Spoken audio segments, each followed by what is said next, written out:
got a loud audience here and a difficult horse to adjust.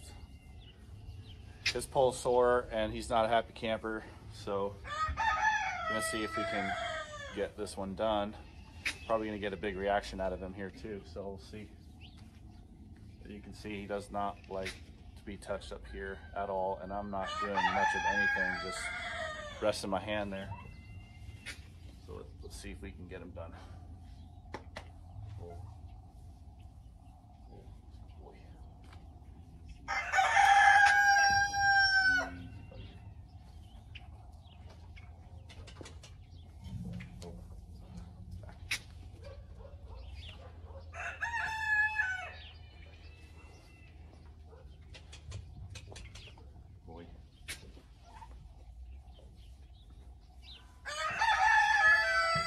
So sometimes on these guys, you gotta just be sneaky about it.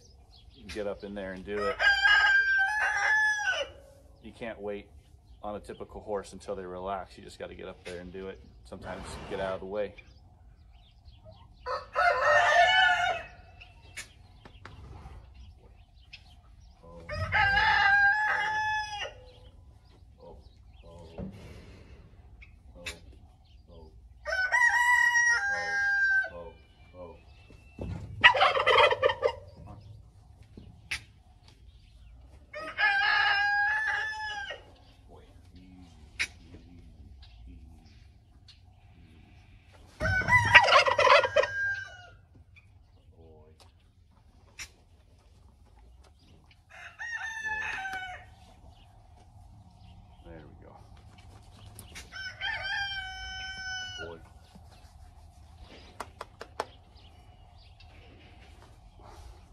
Go.